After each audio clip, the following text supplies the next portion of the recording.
मेरा नाम कामरान गिल है।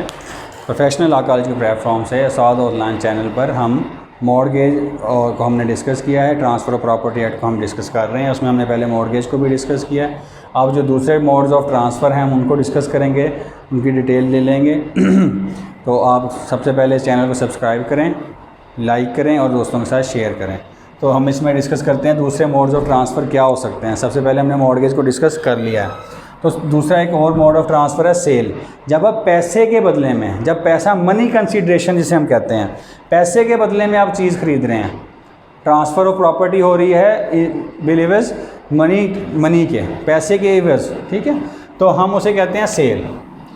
आपने सुन रखा है जिसे सेल कहा जाता है। सेल का मतलब बिल्कुल वही है। और यहाँ सिर्फ राइट ऑफ सेलर को डिस्कस किया गया है, ठीक है। राइट ऑफ सेलर क्या है कि सेलर जो है उसको पैसे दिए जाएं, उसके टाइम पे दिए जाएं, ठीक है। और बायर का राइट क्या होता है कि उसको प्रॉपर्टी ठीक दी जाए, उसके डॉक्यूमेंट्स ठीक हों। तो ये सिंपल सी जो कंसेप्ट्स हैं, ये सेक्शन 54 से 57 तक, सेक्शन 54, 5, 6, 7 4 सेक्शन जो हैं वो सेल को डिस्कस करते हैं। तो उसमें मैक्सिमम सेल और राइट ऑफ सेल, आप right of seller and buyer आप थोड़ा सा डिस्कस कर देंगे। अगर आपको कॉन्ट्रैक्ट एक्ट जो है वो याद हो, उसमें सेल्स ऑफ गुड्स एक्ट भी था, तो उसमें भी सेलर के हमने और बायर के राइट्स को डिस्कस किया था। तो सेक्शन 54 का से लेके 57 तक अगर आप बता देंगे और सेलर का बता देंगे। तो सेल क्या है, जब भी मनी कंसिडरेशन पे आप प्रॉपर्टी को ट्रांसफ़र करते हैं उसे हम सेल कहते हैं। उसके साथ उससे मिलती जुलती चीज़ है एक्सचेंज। जब आप लैंड अगेंस्ट लैंड ले लें, ठीक है, या लैंड के अगेंस्ट जब उसको आप ले रहे हैं तो मनी प्लस लैंड है प्लस कार हो सकता है, ठीक है।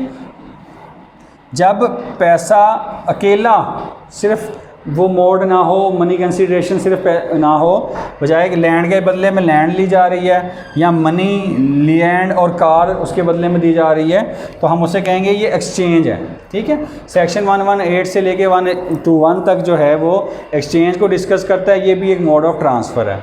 तो सेल और एक्सचेंज ये दो मोड ऑफ ट्रांसफ़र हैं। तीसरा है मोड ऑफ ट्रांसफ़र गिफ्ट, कि जब आप गिफ्ट के ज़रिए किसी चीज़ को ट्रांसफ़र करते हैं, किसी लैंड को, इमूवेबल प्रॉपर्टी को। और ये वाहद एक्ट है जिसमें मूवेबल और इमूवेबल दोनों का जिक्र किया गया है ट्रांसफ़र ऑफ प्रॉपर्टी एक्ट के अंदर। इस सेक्शन 122 के अंदर ये बताता है कि गिफ्ट में आप मूवेबल और इमूवेबल दोनों चीज़ें ट्रांसफ़र कर सकते हैं। तो उसे हम कहते हैं कि ये सेक्शन 122 में इसको डिस्कस किया गया है। और इसके लिए 3 चीज़ें ज़रूरी हैं। पहली चीज़ क्या है कि ये रिटन फॉर्म में रिटन गिफ्ट डीड होनी चाहिए।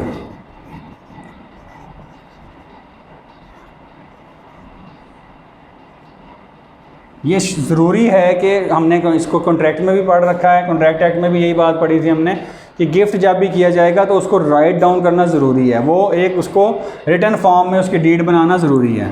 दूसरी बात है कि उसको रजिस्टर करवाना ज़रूरी है। अगर 100 रुपये से ज़्यादा मालियत की चीज़ को गिफ्ट किया जाए, चाहे वो मूवेबल है चाहे इमूवेबल है, तो उसकी registration in the registrar office जो तहसील में अमूमन मौजूद होता है, तो वहाँ पे होगा। और उसकी एक आपको पेमेंट भी उसके टैक्स भी पे करना पड़ता है। तो पहली शर्त ये है कि आप उसको राइट डाउन करेंगे। दूसरी शर्त ये है कि आप उसको रजिस्टर करवाएंगे।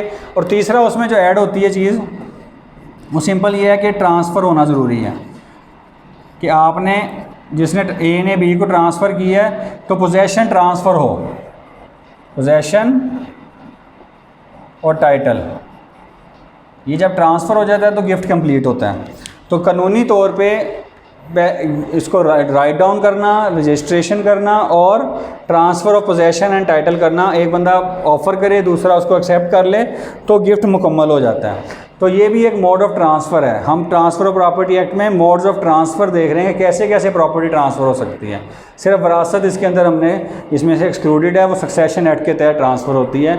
मॉर्गेज हमने सबसे पहले पढ़ी है, सेल हमने देखा, एक्सचेंज है, गिफ्ट के ज़रिए हम एक चीज़ को ट्रांसफ़र कर सकते हैं। एक अहम है आखिरी चीज़, हम इसको डिस्कस कर लेते हैं, उसे हम कहते हैं लीज़।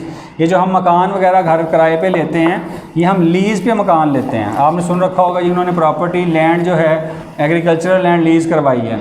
सेक्शन 105 से 117 तक जो है वो इसको डिस्कस करता है। कोशिश करें कि सेक्शन का हवाला लाजमी दें। और लीज़ वाले में सबसे अहम बात यह है कि वो लेसर और लेसी जो हमने कॉन्ट्रैक्ट में प्रोमाइज़र और प्रोमाइज़ी पढ़ा था, क्योंकि इनके दरमियान भी एक मुआहदा किया जाता है जो मुआहदा लीज़ का मुआहदा कहलाता है, ये कॉन्ट्रैक्ट ऑफ लीड या डीज ऑफ लीज़ कहलाता है। ये मोस्टली 99 ईयर्स तक मैक्सिमम हो सकती है। जो हम हाउस रेंट पे लेते हैं वो भी एक लीज़ है। तो लेसर और लेसी का जो आपस में रिलेशनशिप है उसको हम लीज़ कहते हैं। और ये इसके अंदर खूबी ये है कि ये ट्रांसफ़रेबल होती है, ये एक शख्स से दूसरे को ट्रांसफ़र हो सकती है। दूसरा ये इनहेरिटेबल होती है कि अगर बाप ने लीज़ की थी तो उसके बेटे को ये आगे वरासत में चली जाती है, उसे दोबारा से लेने की ज़रूरत नहीं है, ठीक है। और ये रीन्यूएबल भी होती है कि जब उसकी मुद्दत पूरी हो गई, चाहे वो 10 साल थी चाहे 99 साल थी, तो उसको रीन्यू किया जा सकता है। तो वो लीज़ में आपने रेंट पे करना होता है, उसमें भी पोजेसन ट्रांसफ़र होती है। पोजेसन जो है वो ट्रांसफ़र होगी, टाइटल ट्रांसफ़र नहीं किया जाता। अगर वो ज़मीन गवर्नमेंट की थी तो गवर्नमेंट की ही रहेगी, किसी और बंदे की, जैसे मेरे अगर मकान है मैंने रेंट पे दिया तो मकान मेरे नाम रहेगा, लेकिन टोटल पोजेसन ट्रांसफ़र कर दी जाएगी। तो सेक्शन 105 से 117 तक इसको डिस्कस किया जाता है। Rights and duties of lessor and lessee वही हैं जैसे आप किराएदार के तौर पर सोचते हैं कि मेरे ये हकूक़ हैं कि जनाब मेरा जो मकान की रिपेयर है, जो ऐसी रिपेयर है जो मुस्तकिल रहने, जैसे पेंट है या घर की कोई दरवाज़ा वगैरह तब्दील होना है, तो वो मुस्तकिल ऐसी चीज़ है कि जो आपके जाने के बाद भी उसके काम आती रहेगी। तो वो लेसी जो है वो उसकी ज़िम्मेदारी है कि वो उसको बताए लेसर को, और लेसर की ज़िम्मेदारी है कि उन चीज़ों को रिप्लेस कर दें। लेकिन अगर वो पंखे वगैरह या टूटियाँ वगैरह उसने लगा के दी हैं और वो बिल्कुल ठीक हालत में है, तो फिर लेसी की ये रिस्पॉन्सिबिलिटीज़ हैं, उनको ख्याल करे, उनको मेंटेन करता रहे ताकि वो वर्किंग हालत में चीज़ें मौजूद रहें, उसको नुकसान ना पहुँचाए, आगे किसी को लीज़ ना करे, ठीक है, तो किसी और को टेनेंट ना बैठा ले। तो ये सारा इनका राइट्स एंड ड्यूटीज़ के तौर पे डिस्कस किया गया है। तो ये मोड ऑफ़ ट्रांसफ़र यही हैं। एक छोटा सा हम इंफॉर्मेशन के तौर पे देख लेते हैं जो यहाँ पे हमारे एक्ट में मौजूद नहीं है, वो उसको लाइसेंस कहते हैं। वो भी एक मोड ऑफ़ ट्रांसफ़र है, लेकिन उसे हम यहाँ डिस्कस नहीं किया गया क्योंकि वो बहुत कम मामला उसके हवाले से होते हैं। ये जब हम किसी भी जगह जाते हैं, किसी जिस तरह हम सियाती मकामात पर जाकर कमरे को रेंट आउट करते हैं, तो वहाँ पे पोजेसन बेशक हमें दे दी जाती है, लेकिन उसकी कीज़ मालिक के पास भी मौजूद होती हैं, उसकी मेंटेनेंस सफाई वगैरह वही करता है। और 2 से 4 दिन के लिए, 5 दिन के लिए, 10 दिन के लिए मैक्सिमम हम कमरा जो है किराए पर लेते हैं, तो उसे लाइसेंस कहा जाता है। लीज़ से थोड़ा सा मिलता जुलता ज़रूर है, लेकिन लीज़ में लंबे अरसे के लिए लिया जाता है और पोजेसन टोटली ट्रांसफ़र कर देती है। फिर वो मालिक भी उस प्रॉपर्टी में एंटर नहीं हो सकता without the permission of the tenant. तो लेकिन यहाँ पे मालिक जो है वो एंटर हो जाता है विदाउट परमिशन, तो उसको लाइसेंस कहा जाता है। ये भी एक मोड ऑफ़ ट्रांसफ़र है, उसको हम यहाँ पे हमारे एक्ट में डिस्कस नहीं किया गया है, इसलिए हम उसको डिस्कस नहीं कर रहे हैं।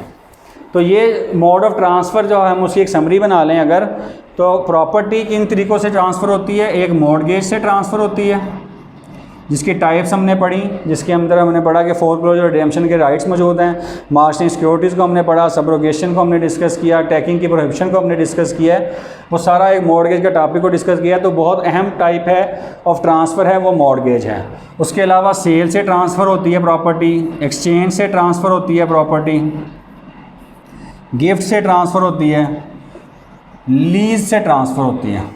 तो ये वो टाइप्स ऑफ ट्रांसफ़र हैं, इन चीज़ों से ट्रांसफ़र होती हैं। मॉर्गेज वाले में हमने वो टॉपिक डिस्कस करने हैं। सेल वाले में हमने सिर्फ सेलर की और बायर की duty, maximum rights and duties discuss कर सकते हैं। एक्सचेंज में हम बताएंगे कि जब लैंड अगेंस्ट लैंड एक्सचेंज होती है या मनी कंसिडरेशन के अलावा किसी चीज़ से भी अगर आप लैंड ट्रांसफ़र ऑफ प्रॉपर्टी हो रही है तो वो एक्सचेंज कहलाएगी। गिफ्ट में उसको राइट डाउन करना, रजिस्टर कराना और गिफ्ट की ट्रांसफ़र जो है वो ज़रूरी है। लीज़ में खूबियाँ ये हैं कि इनहेरिटेबल होती है, रीन्यूएबल होती है और ट्रांसफ़रेबल होती है। और ये इसके अंदर लेसर और लेसी जो हैं उनके राइट्स एंड ड्यूटीज़ को डिस्कस किया जाता है। तो ये 5 टाइप्स ऐसी हैं जिसके ज़रिए हमारी transfer of property under transfer of property act 1882 की जाती है।